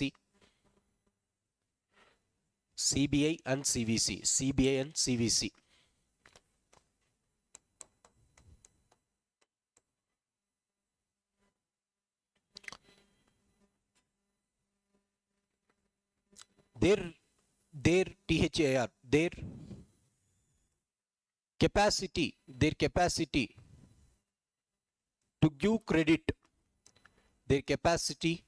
to give credit,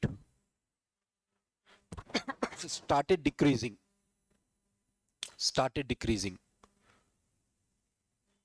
Full stop. To revive the confidence of the banking sector,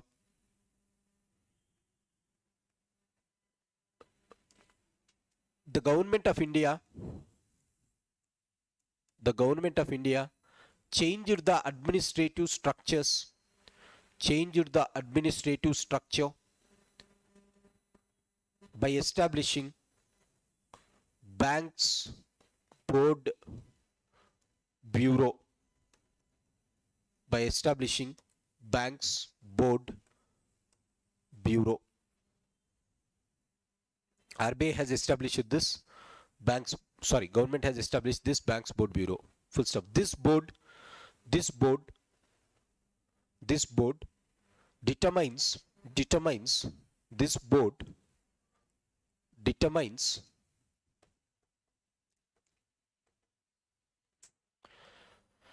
the appointments to higher banking positions such as the managing directors, chairmen of public sector banks.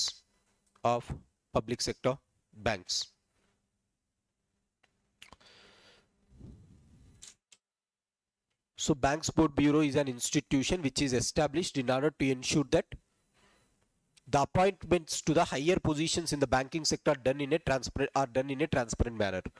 So I said by the year 2014, as there is huge NPS with the banks were really afraid to extend further loans. Inga kottaga loans ivvalante bhayapadayi.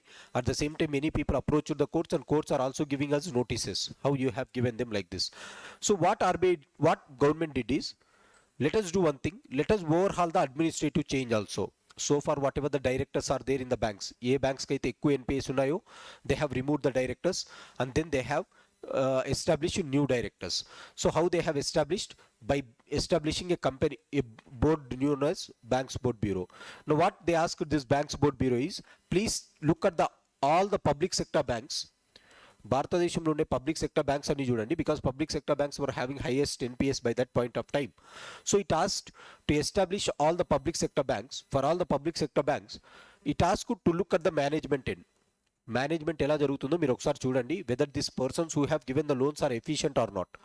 If you find some loopholes in this people, remove them and reappoint some new members to the board.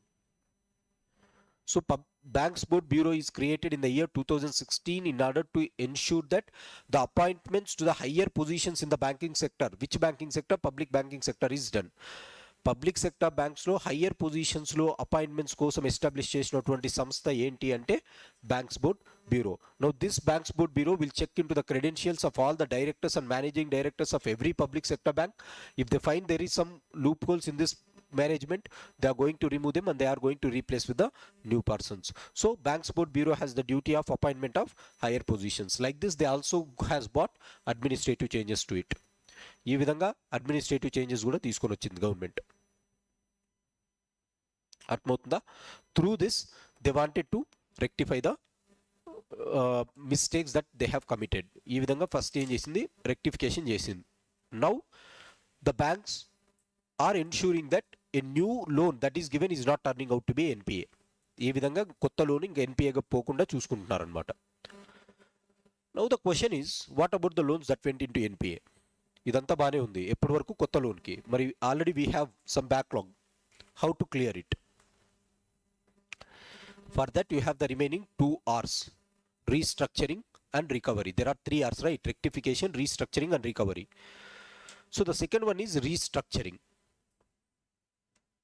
You understood what is first one? Rectification. Rectification ఇవన్నీ తీసుకున్నాం అనమాట. అంటే overhaul చేసింది banking సిస్టమ్ని మొత్తం మళ్ళీ.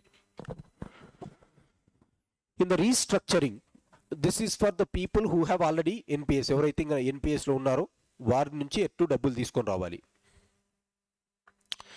What government asked is, first to look at the people who are unable to pay, who are under NPA. ఏదైతే loan ఇచ్చామో, look at who are unable to pay to the bank and look at them and say whether they are willful defaulters or genuine defaulters. So RBI asked the banks to classify these people into 2 types of defaulters: willful defaulter and genuine defaulter. Defaulter is a person who is unable to pay the money. Default చేస్తున్నామంటే మీరు నాకు డబ్బులు ఇవ్వాలి, మీరు నాకు ఇవ్వట్లే. This is called defaulting. Now what government or RBI asked is, look at all the people whom you have given the loan and you classify them into 2 segments: willful and Genuine defaulter. Who is a genuine defaulter? A person whose business is really hit and who is unable to pay. ఎవరి business అయితే రియల్గా అంటే hurt అయిందో అటువంటి వ్యక్తి business లో ఉండడం వల్ల పే చేయలేకపోయి ఉంటారు. అటువంటి వ్యక్తులను ఏమంటారంటే జెన్యూన్ డిఫాల్టర్స్ అంటాం. Because he use to pay me regularly. Before global financial crisis you paid me regularly. Why you are unable to pay after global financial crisis? Because economy is slow and you are really hit. Your business is not running properly. As a result, you are unable to pay. ఒకవేళ బాగా జరిగినంటే మీరు ఇచ్చేవారు నాకు. So then the banks can classify you as genuine defaulter. Genuinely were hit by the industry. As a result, you are unable to pay.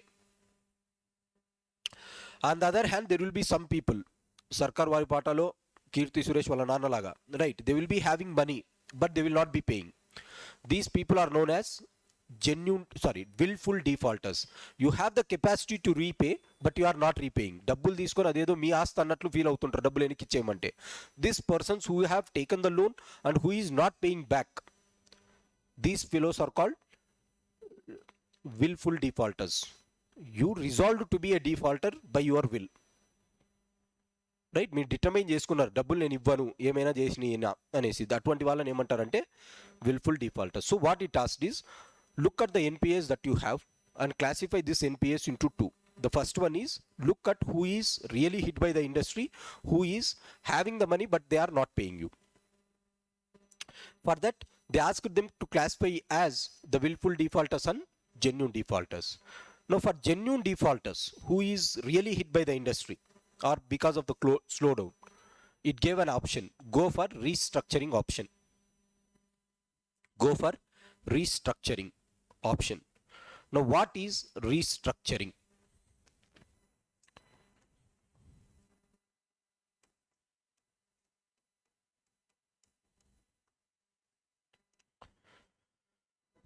Restructuring. What is this restructuring? For genuine defaulters, how I have to go? Say for example, I have given him 1 lakh rupees, and when I am giving him 1 lakh, what I will ask? I will ask some security. Oka bond adutanu sarna nenu. In that bond, what will be there? He will be writing, my name is this, I belong to this place, I am son of so and so, and I am taking from this man 1 lakh rupees. I am promising that every month I will pay 10,000. After 1 year, I will be paying him that 1 lakh back. Ivanni agreements lo untayi. So he has written a contract to me. In that bond or contract, what he is saying, he has taken 1 lakh and every month he will pay 10,000. For 12 months he will pay. After 12th month he will pay my principal back. This is the contract that we had. This is the contract. Now think, because of economic slowdown, he is unable to pay. He is a genuine defaulter now. Economic slowdown, he is unable to pay. Now, whenever he is a genuine defaulter, he will come to me and say, sir, I am unable to pay because my industry is hit.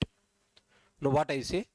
Okay, if you are unable to pay 10,000 a month, at least pay 3,000 a month or 5,000 a month. Business లోగా run అవుతుంది అంటున్నారు కదా, 3 months 5 months 5,000 pay చేయండి. Or what I can do, I can increase the tenure. No need to pay in 12 months. Pay in 24 months.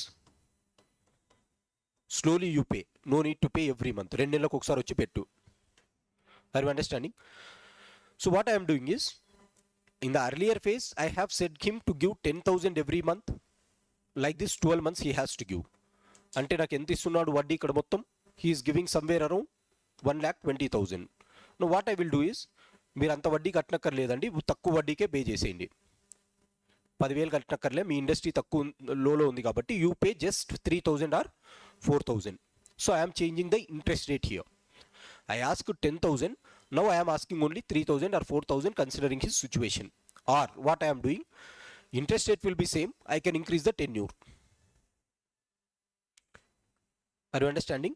So ఇలా మొత్తం 1,20,000 pay చేయాలి. Initially I have given you 12 months, now I will give you 24 months or 36 months. Like this I will extend the tenure of repayment. Or I can do both. Interest rate తగ్గించవచ్చు, tenure పెంచవచ్చు. So when what I'm doing here, I am changing the terms of the contract. What we are doing here, we are changing the terms of the contract here. Either we are decreasing the interest rate or increasing the time period for payment, or we are doing both. ఏదైనా చేయొచ్చు, దీంట్లో రెండు కూడా చేయొచ్చు. This form of changing the bond or contract that we have written, this form of changing the bond or the contract that we have written is known as restructuring this bond. ఏం చేస్తున్నాం, restructure చేస్తున్నాం, అంటే మళ్ళీ రాసుకుంటున్నాం. This is called restructuring. Are you understanding? So changing the terms and conditions of the bond so that it will be beneficial to the genuine defaulter is known as restructuring. So earlier I asked him to pay for 1 year, I will be giving him some relief. Understood this? So this is called one way of restructuring. ఒక వే వచ్చేసి ఇది restructure అంటే terms and conditions change చేయడం.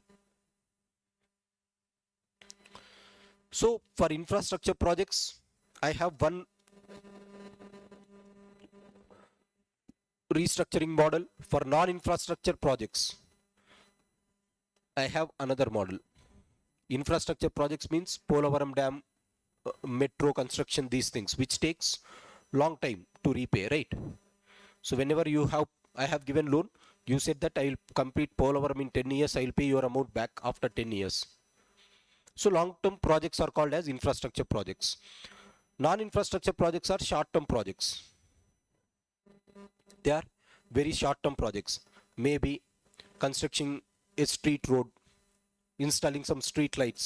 These are all non-infrastructure projects which will be taking less amount of time. Or giving loans to self-help groups.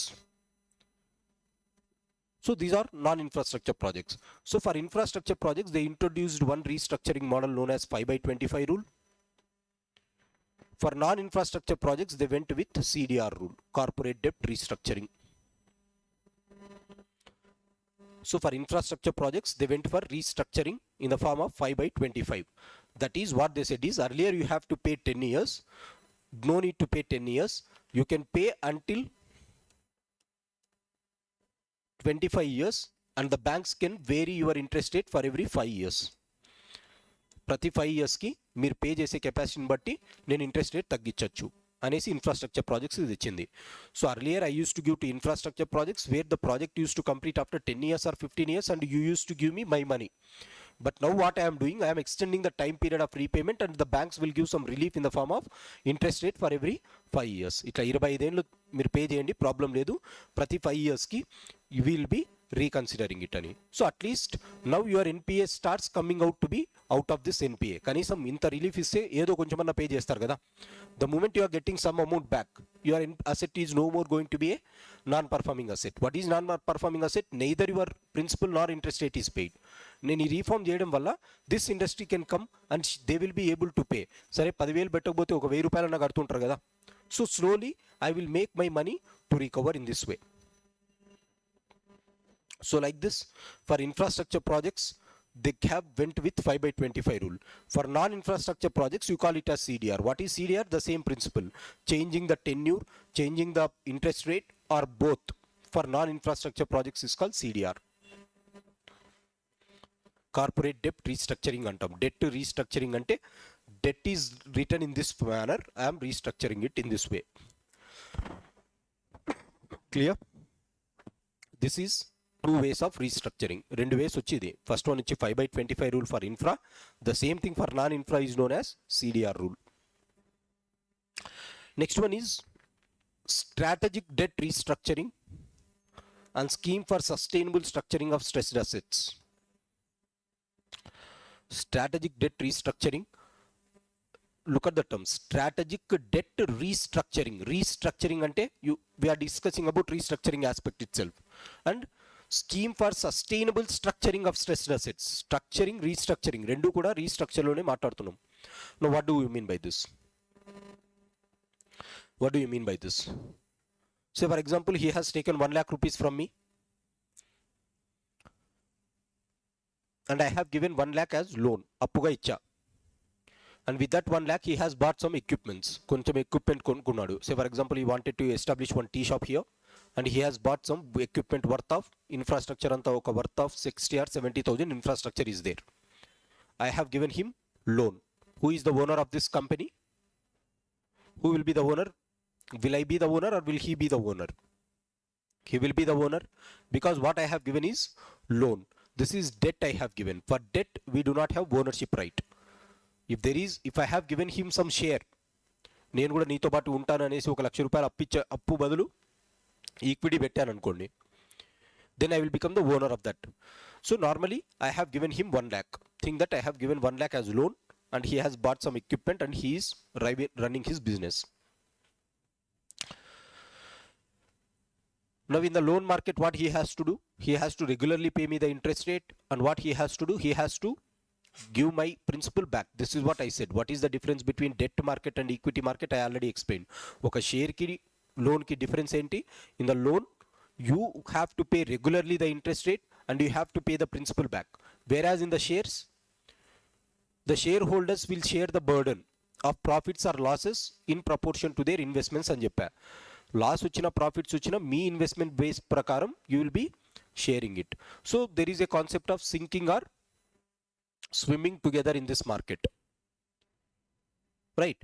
మునుగుతే అందరూ కలిసి మునుగుతారు shareholders, తేలితే అందరూ కలిసి తేలుతారు. This is what the concept of shareholders is. But in the debt market that is not the thing.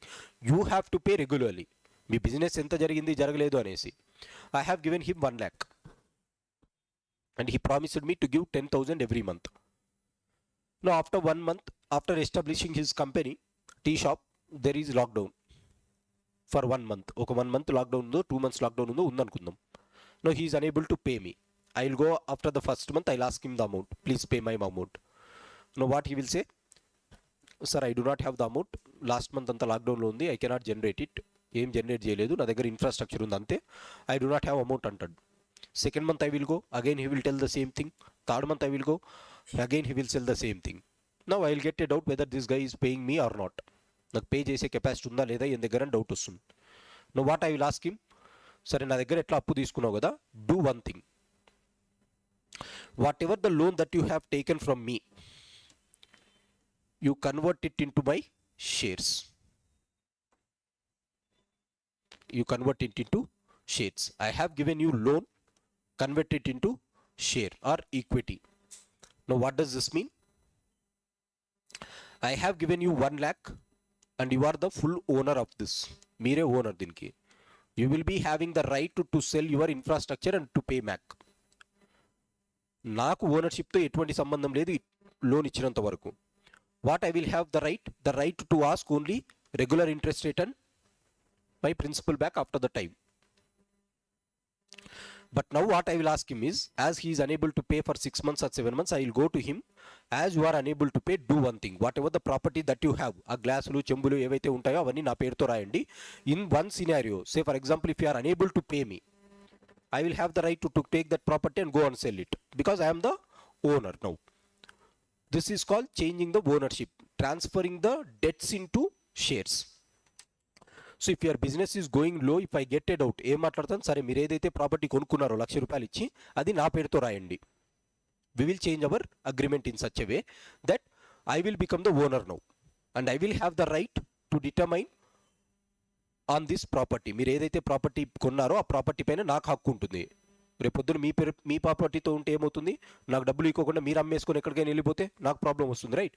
So what they will do, so to ensure that the amount that I have given, whatever the property that you have, I will ask you to transfer it in my name, or I will be asking him to change my loan into share.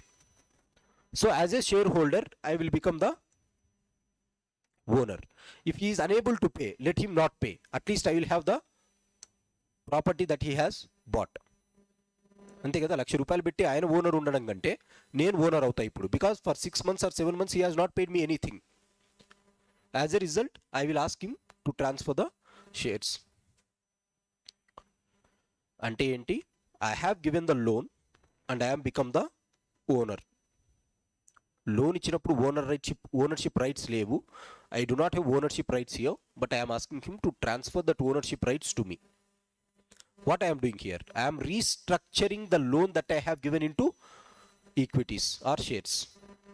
Hence it is known as restructuring model. అర్థమైందా?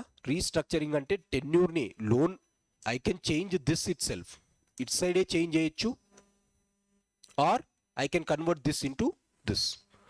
So restructuring means either changing the tenure of repayment, changing the interest rates, or converting this bond into equities or shares.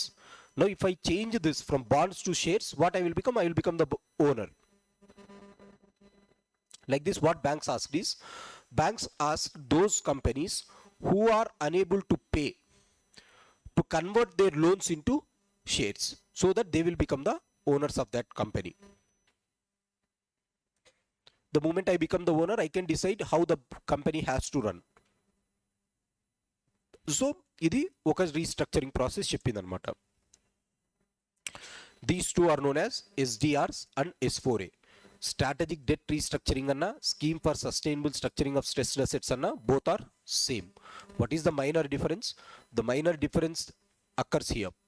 Which type of shares you are buying, which type of shares you are asking. There will be two shares here, tier 1 shares and tier 2 shares అని రెండు ఉంటాయి. Tier 1 shares and tier 2 shares. If I am asking for tier 1 shares, that becomes S4A. If I am asking for tier 2 shares, it becomes SDR. That is the only difference. Now what is tier 1 and tier 2? Not important for us. Shares లో రెండు రకాల shares ఉంటాయి, tier 1 shares, tier 2 shares, right? So depending upon which tier share you are asking, then that is known as SDR or S4A. ఇంతవరకు అవసరం లేదు, just remember one thing. Restructuring means changing the tenure, interest rate, or both on the bond side, or I can convert my bond into shares also. When I convert bonds into shares, I will become the shareholder. Depending upon how much shares I have, I will become the owner also. I will have the right to property of that company. So if the companies are going into default mode, then the banks can sell their amount and they can recover that amount. So this is how they went for this structure. So they classified into 4. One is these two things, 5/25 rule, CDR. Second one is converting shares into debt. So you have SDRs and S4A. This is what they have said for corporates. ఏదైతే company loan తీసుకుందో అటువంటి company చేయవలసింది ఏంటి, ఈ విధంగా చేయాలి అనేసి they said it. You are genuine person, I can do this. Now what if the borrower is not a company? Company కాదు బారో చేసింది, ఒక ఇండివిజువల్ అనుకుందాం. So for example she has taken loan for education loan తీసుకుంది. I have given her 6 lakhs or 7 lakhs and she said, after my education I will get into job and I will give my amount, your amount back along with the interest. This is what she has promised. Now she is unable to pay, or I have given to a farmer. This farmer is unable to pay. Under that circumstances, what government can do or what bank can do? Banks can again go for restructuring. Maybe she might have said that she will pay after 4 years, after completion of her graduation, she will pay me. Now I will extend the tenure. So there is crisis, you are unable to get the employment, I will give 1 year tenure to repay. So extending the time I can do, or I can reduce some interest rate. Again, I can do the same thing for individuals also. For farmers also I can do the same thing. For students also I can do the same thing. For a person who has taken house loan also I can do the same thing. Or what the bank can do is, bank can ask for one-time settlement. One-time settlement means you have taken 5 lakhs from me or 4 lakhs from me. So do one thing, just pay me 3 lakhs and I will waive you off the remaining 1 lakh. 4 లక్షలు నా దగ్గర తీసుకున్నారు, as one time offer what I will give is, మీ దగ్గర ఎంత ఉందో నా దగ్గర పే చేసేయండి, ఒక 3 lakhs పే చేసేయండి, మిగతాదంతా మాఫీ చేస్తానంట. This is called OTS, one time settlement. Are you understanding this? So to give relief, say for example a farmer has taken 5 lakhs from me or 1 lakh from me, he is unable to pay.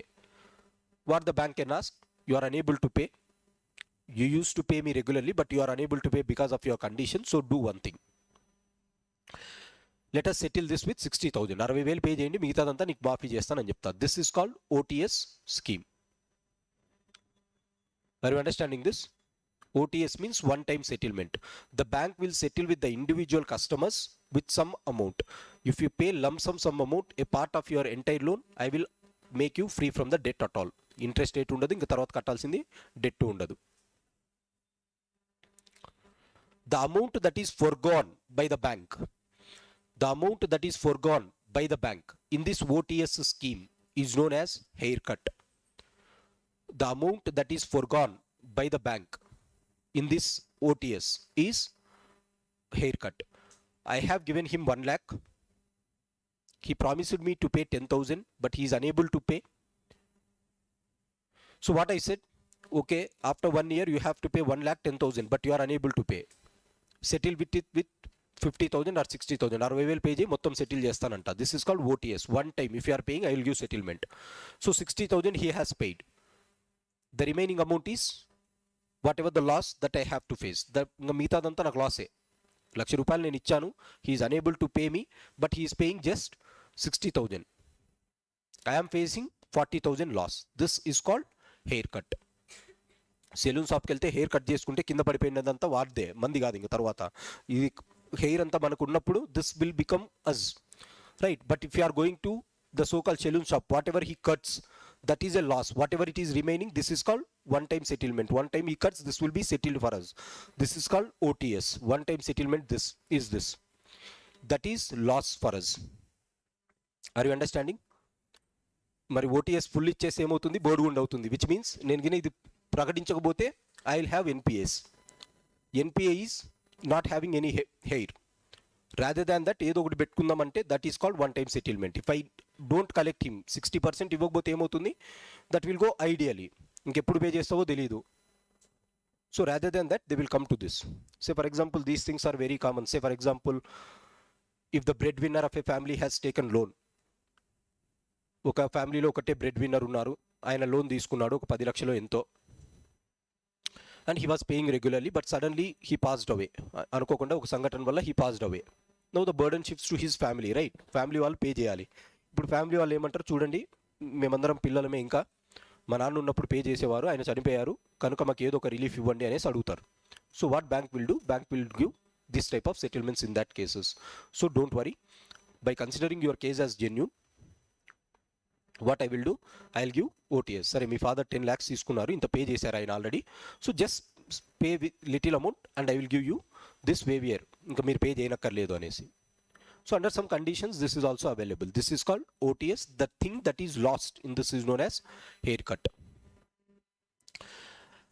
At times when the people are unable to pay, ఇంకా ప్రజలు pay చేయలేని పక్షంలో ఉన్నప్పుడు government can come and they can also give వేవియర్స్, రుణమాఫీలు అంటుంటాం.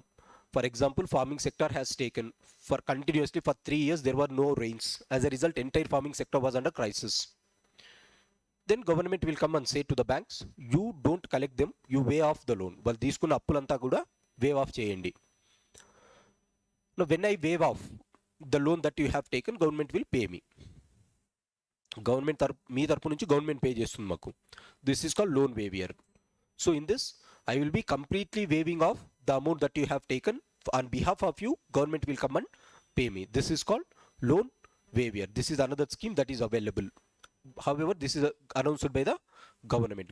Government announced cheste banks can give it. And I said, what is loan write-off? There is write-off. Write-off is different from loan waiver. Write-off is just for accounting exercise of the banks. Right? Every bank will maintain balance sheets. On the balance sheet, they will look at the revenues and they will look at the expenses. On the revenue side, what it will carry huge amount. Assets ఇచ్చినవన్నీ revenues గానే చూపిస్తా. But if that asset is turning out to be a non-performing asset, then that will be a loss to me. కానీ balance sheet లో asset side రాసుంటాను అది. As a result, I have to pay more tax. In order to save the tax that the banks are paying, you have loan write-off. These are the schemes that are available for restructuring. So for restructuring, you have for corporates and for individuals. For corporates, what is restructuring? Changing the contractual obligation is called restructuring. How you are changing the contractual obligation? Either by decreasing the interest rates or increasing the period of payment or a combination of both. If you are doing it for infrastructure projects, you call it as 5 by 25 rule. If it is done for non-infrastructure projects, it is called as strategic debt, sorry, corporate debt restructuring. These are the two schemes that you have. On the other hand, if you are converting a debt into equity mode, if you are converting debt into equity mode, again this is called restructuring the agreement. However, here the ownership right is going to the hands of the bank. Whoever have given the loan, that person will get that ownership right. Again, this is of two types. The first one is SDR and S4A. SDR, look at the term, strategic debt restructuring. The term itself is saying it is restructuring. Kanuka, whenever they ask a question, term ఒకటి బాగా observe చేస్తే will find the answer there itself, right? Restructuring అంటే ఏదో తెలియాలి. Strategic debt restructuring, what we're doing, we're converting that debt into equity mode. That is the thing that we have. On the other hand you have S4A. What is S4A? Scheme for sustainable structuring of stressed assets. Structuring anna restructuring anna, they will be changing the same process, but the only minor difference is whether you are getting tier 1 shares or tier 2 shares. Tier 1 shares, tier 2 shares madhya small difference untundi. That I'll tell you when I come to the share market. Share market ku vachinappudu asalu shares ante entivi, tier 1 share ante enti, tier 2 share ante enti, I'll discuss there. This is the one. So these are the four schemes that is available for the corporates. If it is an individual, I can completely waive it off. Who can waive it off? Government can waive it off. రుణమాఫీలు చేయొచ్చు, ఎవరికి చేయొచ్చు, ఎవరికైనా. ఒక group, for example, they can give it to farmers, they can give to డ్వాక్రా self help groups like this, or they can ask for students. So like this we have waiving off. Whenever we study waive off, you have a separate term known as write off. Write off is not waiving off, it is the exercise done by the banks to ensure that their work is very proper or their taxes are very less. This I'll discuss tomorrow in detail. The second one that you have is one time settlement. Let's call the persons and settle at one time. Whatever the amount that is foregone by the banks here is called haircut. These are the things that we have under the restructuring aspect. This is for genuine players. జెన్యూన్గా మీరు pay చేయలేకపోతే ఇవన్నీ options ఉన్నాయి bank దగ్గర. So RBI has to go for restructuring in this way. The next question is what about wilful defaulters? ఉండి కూడా pay చేయని వాళ్ళు. ఇంకా వీళ్ళతో డిస్కషన్ పెట్టి కూడా వేస్ట్ కదా, ఇంకా రీస్ట్రక్చర్ ఇదంతా ఉండదు. So what they said, go and recover, right? So recover is ఏం చేయాలి, మనుషులను పంపించేసి వారి దగ్గర ఉండే వస్తువులన్నీ తీసుకొని సెటిల్ చేసుకోవాలి. This is the thing. What is that procedure? Tomorrow I'll discuss. I'll give you 1 minute. If you have any questions, you can ask me. Otherwise, I'll wind up my class here.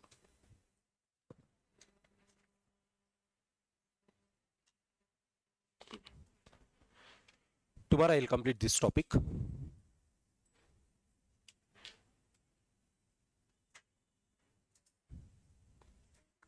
Anyone, any question?